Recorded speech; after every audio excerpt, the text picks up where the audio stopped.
النبي صلى الله تعالى عليه وسلم الحياء شعبة من الإيمان أو كما قال صلى الله على النبي الأمي وعلى آله وسلم تسليما كثيرا كثيرا إن الله وملائكته يصلون على النبي يا أيها الذين آمنوا صلوا عليه وسلموا تسليما اللهم صل على سيدنا مولانا محمد وبارك وسلم عليه۔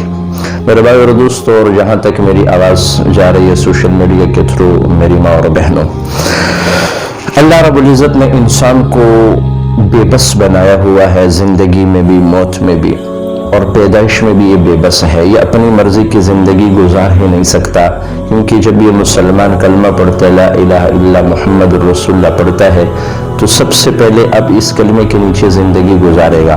میں آپ کو مثال دیتا ہوں، مثال سے بات واضح طور پہ سمجھ آ جاتی ہے، کیونکہ ایک آواز چل رہی ہے اور آواز لگ رہی ہے ایک حقوق نسواں کے لیے، آزادی مارچ کے نام سے، اور حقوق نسواں کے لیے، اور دوسرے نمبر پر یہ آواز لگ رہی ہے کہ ان کو حقوق دیے جائے، ان کو آزاد کیا جائے، اور عجیب عجیب نعرے آپ نے سنے بھی ہوں گے، میرا جسم میری مرضی، میرا جسم میری مرضی، ہم خدمت نہیں کر سکتے، ہم تمہارے نوکر نہیں، تمہارے غلام نہیں ہیں، اپنا موضع خود تلاش کرو، کھانا خود گرم کرو، کھانا خود پکا لو، میں ایسے بھی بیٹھ سکتی ہوں۔ مختلف آپ نے وہ بینرز بھی پڑھے ہوں گے اور آپ نے سنا بھی ہوگا۔ میں مختصر سے خلاصہ بیان کروں گا۔ یہ اللہ رب العزت نے زندگی موت کا نظام بنایا ہے، الذی خلق الموت والحیات لیبلوکم ایکم احسن عملا، تاکہ تیرا اللہ آزمائش کر سکے کون کون اچھے اعمال کر کے لاتا ہے، اس لیے زندگی اور موت کا نظام بنایا ہے۔ اب یہ انسان جب کلمہ پڑھتا ہے، مسلمان کلمہ پڑھتا ہے، ایمان والا کلمہ پڑھتا ہے، تو یہ کلمے کے نیچے زندگی گزارے گا۔ میں نے پہلے کہا کہ مثال سے بات واضح طور پہ سمجھ آ جاتی ہے، تو مثال یہ ہے کہ ایک قیدی ہوتا ہے، جب وہ جیل جاتا ہے تو جیل میں وہ اپنی من چاہی زندگی نہیں گزارتا، بلکہ جیل والوں کی مطابق زندگی گزارتا ہے۔ اس کو کپڑے بھی وہ جیل والوں کے پہنائے جاتے ہیں، اٹھنا بیٹھنا اور لیٹنا، حتیٰ کہ جتنی زندگی اس نے وہاں گزارنی ہوتی ہے وہ ساری جیل والوں کی مرضی کے مطابق گزارنی ہوتی ہے، اور اس کی من چاہی زندگی نہیں چلتی۔ میرا اللہ حضور علیہ الصلوۃ والسلام فرما رہے ہیں، اور نبی علیہ الصلوۃ والسلام کا ہر ایک فرمان وما ينطق عن الهوى، کہ نبی کوئی بھی بات اپنے آپ سے نہیں کرتا، میرا رب جو چاہتا ہے وہ نبی کے زبان سے کھلواتا ہے۔ زمین کا نظام تو اوپر آسمان پر جا سکتا ہے، آسمانوں کا نظام زمین پر تو آ سکتا ہے، پر حضور نبی کریم صلی اللہ تعالی علیہ وسلم کی کہی ہوئی بات جھوٹی نہیں ہو سکتی۔ یہ میرا اور آپ کا ایمان ہے، ایک مسلمان کا ایمان ہے، عقیدہ ہے۔ حضور نبی کریم صلی اللہ تعالی علیہ وسلم کی ایک ایک سنت، ادنا سے ادنا سنت، جسے میں ادنا کہہ رہا ہوں، حالانکہ حضور علیہ الصلوۃ والسلام کی ہر ایک سنت عظیم ہے، چاہے چھوٹی سنت ہے بڑی سنت ہے، وہ عظیم ہے، اور وہ ہر ایک سنت اللہ رب العزت کو زمین آسمان سے بھی پیاری ہے، کیونکہ محبوب حضور نبی کریم صلی اللہ تعالی علیہ وسلم کائنات کے مقصود ہے۔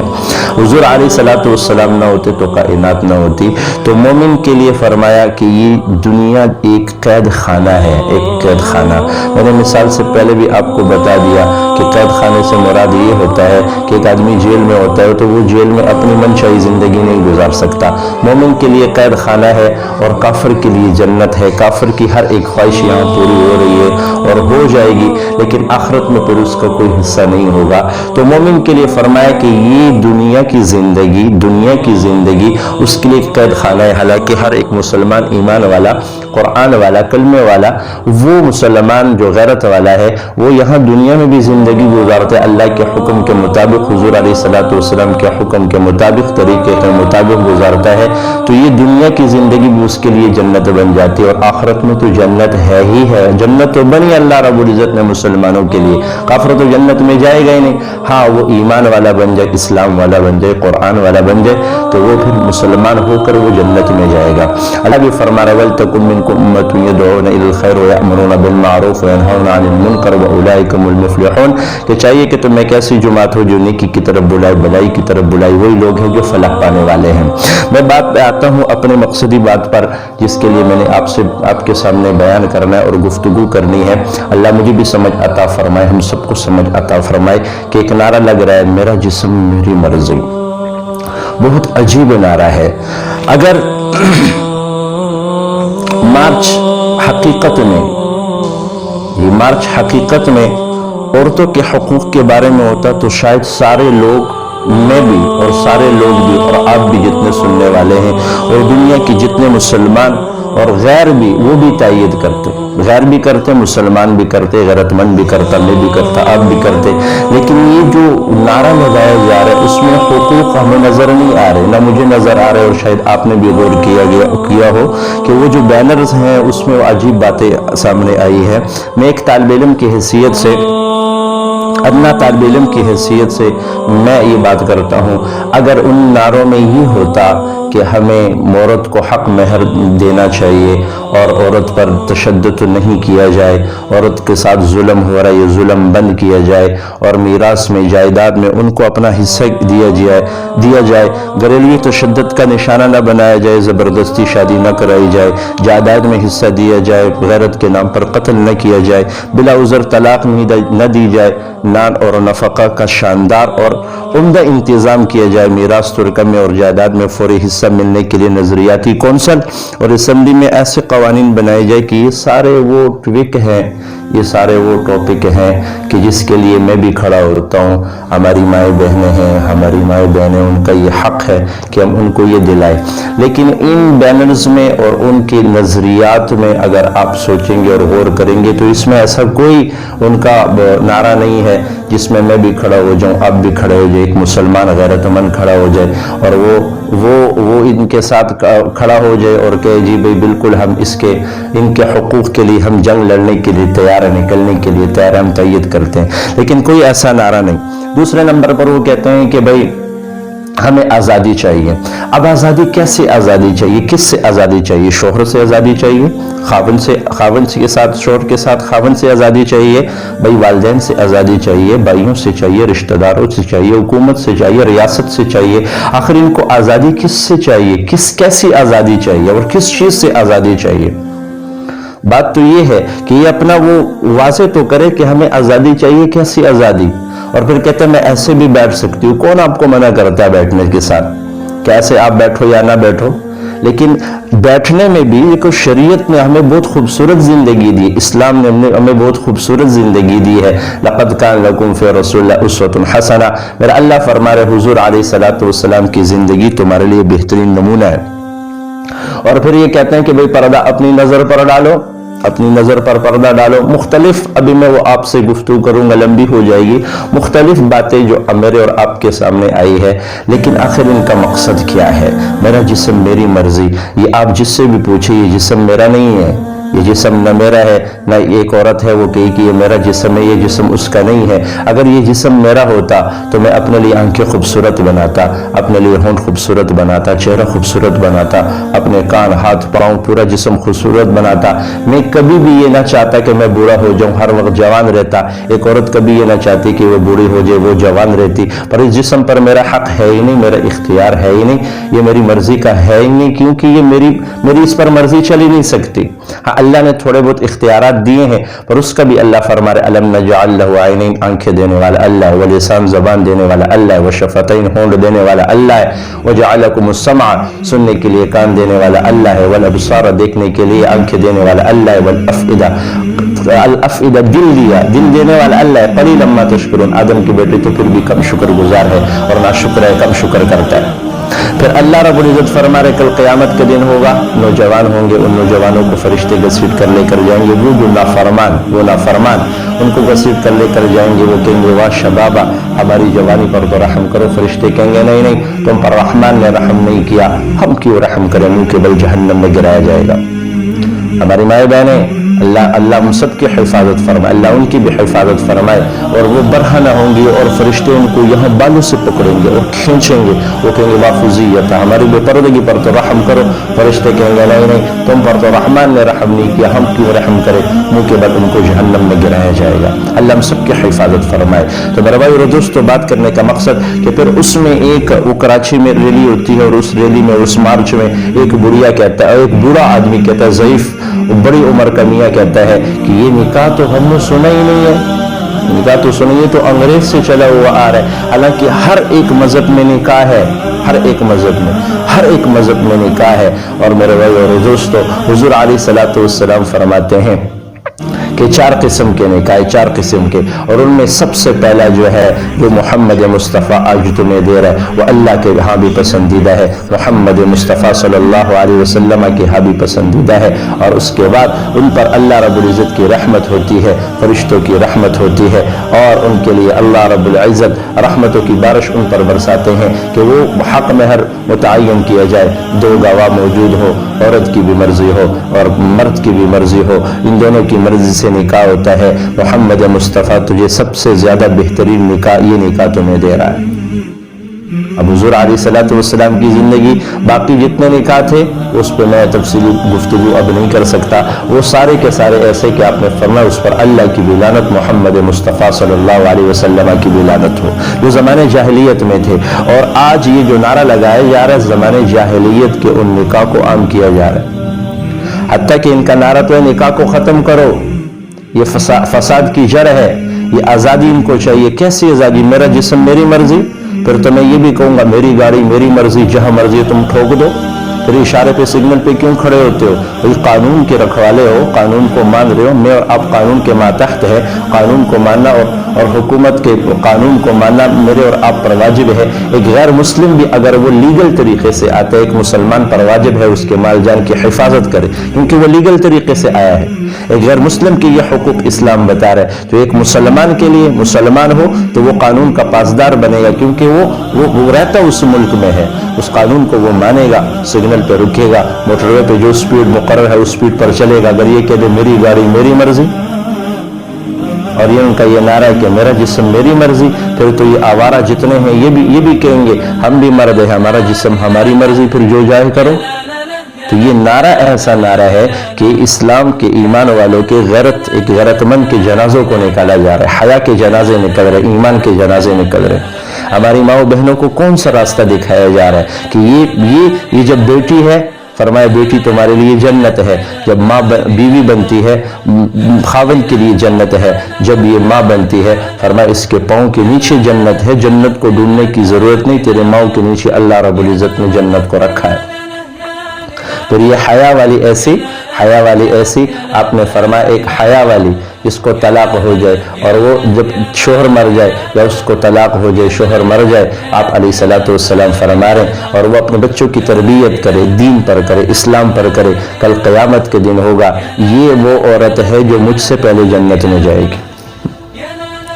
تو نیک عورت فرمایا کہ ایک نیک عورت 1000 نیک مردوں سے افضل ہے، اور ایک بدکار عورت 1000 برے آدمیوں سے بدتر ہے۔ ان کے عورت سے گھر بنتا ہے، اور یہ کہتے ہیں کہ ہم ان کے غلام نہیں۔ کون سا مرد اسلام میں ایمان والا، اسلام والا، قرآن والا وہ یہ کہتا ہے کہ میری بیوی میری نوکرانی ہے؟ تو اس کو ملکہ سمجھتا ہے۔ لیکن یہ نعرہ ایسا ہے کہ ہمارے آنے والی نسل میں اس ذہن میں ان کو فٹ کیا جا رہا ہے کہ نہیں، تمہیں اپنے آپ پر اختیار ہے، ان کی ذہن سازی کی جا رہی ہے، حالانکہ ایسا نہیں ہے۔ یہی ہماری مائیں بہنیں فیکٹریوں میں کام کرتی ہے، کارخانوں میں کام کرتی ہے، غربت کی وجہ سے۔ یہ نعرہ کیوں پھر نہیں لگاتی یہ عورتیں کہ آج کے بعد ہم گھر میں رہیں گے، عورت کا کام گھر میں رہنا ہے، مرد کا کام باہر کما کر لانا ہے، جتنا بھی کما کر لائیں گے ہم اس پہ گزارا کریں گے۔ ہم یہ عزم کرتے ہیں تھوڑا لے کر آئیں، اس میں ہم صبر کریں گے، اور نہ بھی ملا تب بھی ہم صبر کریں گے، شکر کریں گے۔ یہ کیوں نعرہ نہیں لگا؟ ہماری مائیں بہنیں فیکٹریوں میں کام کرتی ہے، ہماری مائیں بہنیں آفسوں میں، دفتروں میں کام کرتی ہے، کارخانوں میں کام کرتی ہے، غربت کی وجہ سے، حالانکہ وہاں پر سینکڑوں لوگوں کو کھانا تیار کر رہے ہوتے ہیں اور ان کے غلام بنے ہوئے ہوتے ہیں، ان کے غلام بنے، حالانکہ وہ فیکٹری کا مالک، وہ آنر جو ہے، وہ کارخانے کا مالک، وہ آفس کا مالک، وہ آنر، وہ ان کو اپنی لائف سٹائل نہیں دیتا، اس کو نوکر سمجھتا ہے۔ وہ جو تھوڑا سا وقت ہے، جو 8 گھنٹے 10 گھنٹے وہ ڈیوٹی کرتی ہے تو وہ یہ کرتا ہے تو اس کو معاوضہ دیا جاتا ہے، حالانکہ وہ اپنا لائف سٹائل اس کو کبھی نہیں دے گا، اس کو غلام سمجھتا ہے۔ لیکن ایک خاوند اپنی بیوی کو غلام نہیں سمجھتا، تو اس کو ملکہ سمجھتا ہے۔ گھر سے بازار سے جب آتا ہے فون کرتا ہے، فون کر کے پوچھتا ہے گھر میں کس چیز کی ضرورت ہے، لے آؤں کہ نہ لے کر آؤں؟ اور یہاں پر یہ نعرہ لگایا جا رہا ہے میری مرضی میں جس کے ساتھ مرضی ہے تعلق قائم کروں۔ کیا کوئی غیرت مند مسلمان ایمان والا برداشت کرے گا یہ جتنے بیٹھے ہوئے اور جو ساتھ دے رہے ہیں اور وہ کہہ رہے کہ نہیں ٹھیک ہے ان کا یہ نعرہ، ان کا یہ حق ٹھیک ہے جو مانگ رہے ہیں اور ان کو کرنا چاہیے، میں ان سے یہ پوچھتا ہوں کیا وہ اپنی ماں بہن بیٹی کے لیے ایسا نعرہ لگا سکتے ہیں؟ کیا وہ اپنی ماں بہن بیٹی کو اس میں شامل کر سکتے ہیں؟ کیا وہ غیرت مند ہے، ایمان والا، اسلام والا، قرآن والا ہے؟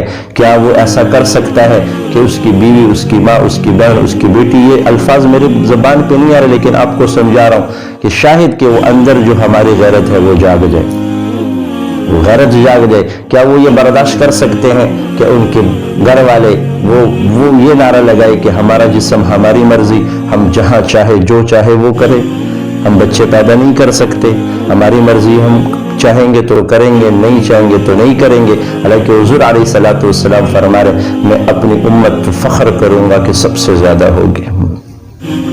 کتنے ایسے واقعات، لیکن میرے بھائی اور دوستو، حضور علیہ الصلوۃ والسلام ایک زندگی دے کر گئے، ایک زندگی، خدا را زندگی کو اپناؤ، زندگی کو اپناؤ۔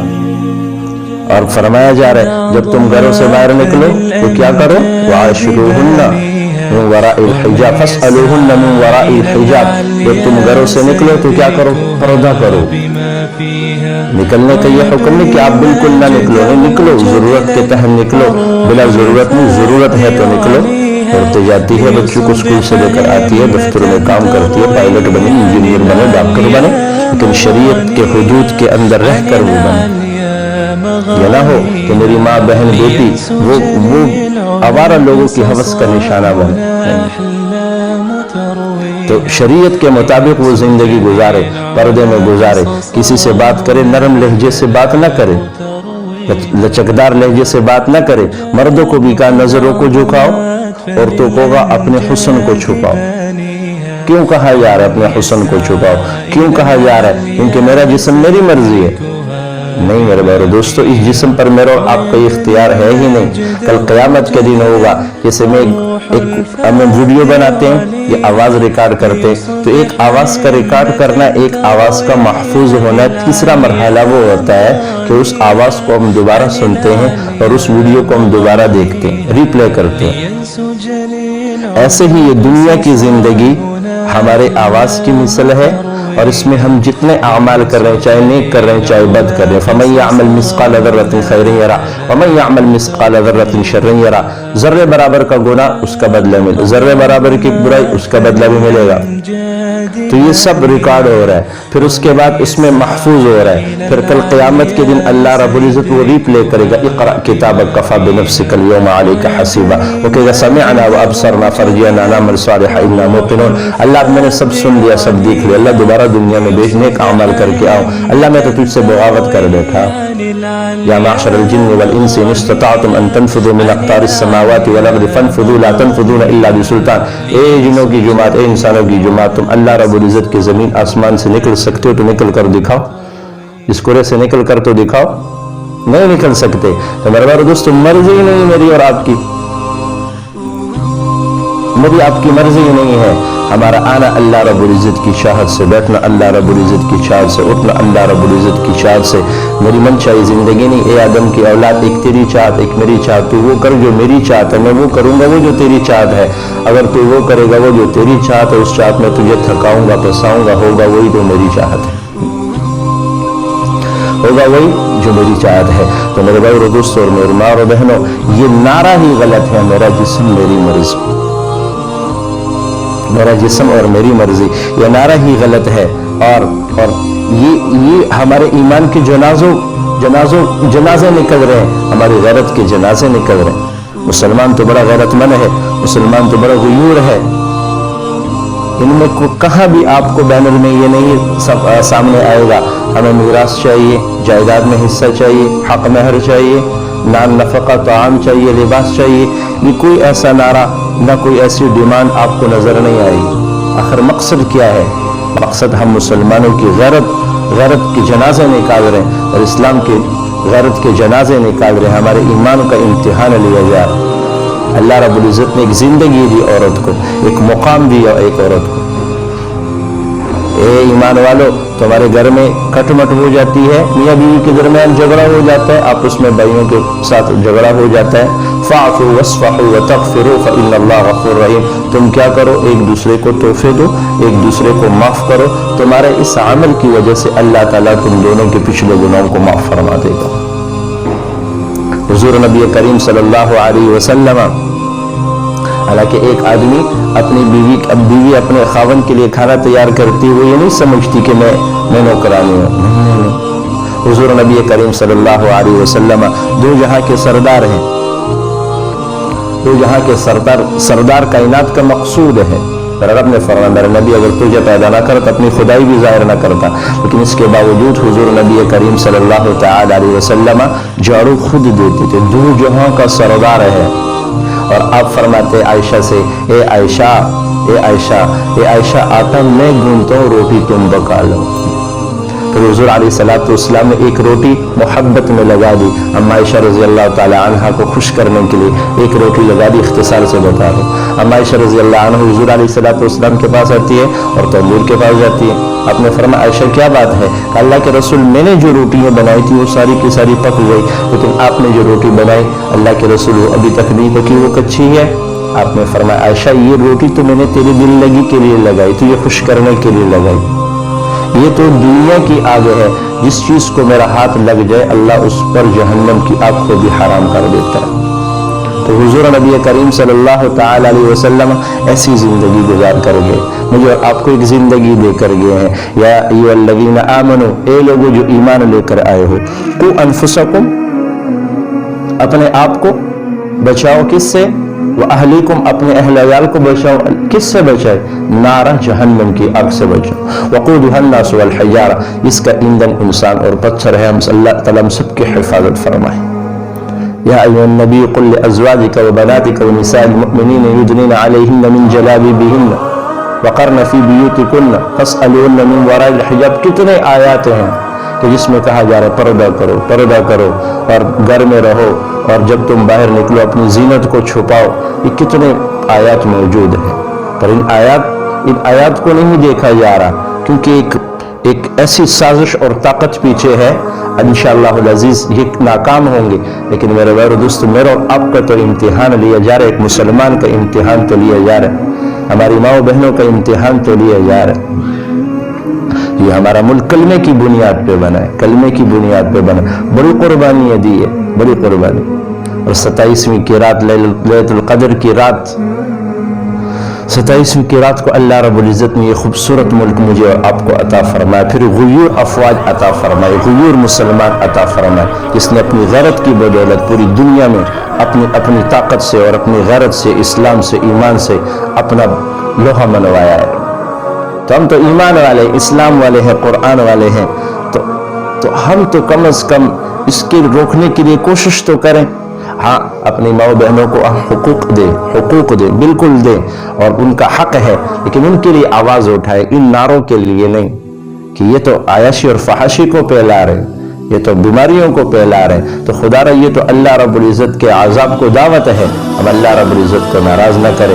ہمارا ملک پہلے سے کرنسی کے لحاظ سے بھی، معیشت کے لحاظ سے بھی نیچے جا رہا ہے، اور اللہ رب العزت کے امتحانات میں ہم جکڑے ہوئے ہیں. خدا را پوری امت ہم توبہ کرے، اللہ رب العزت اپنے گناہوں سے معافی مانگے. پوری امت اجتماعی طور پر گناہوں سے توبہ کرے اور معافی اللہ رب العزت سے مانگے کہ اللہ رب العزت اپنا رحم ہم پر فرمائے، اپنا کرم فرمائے.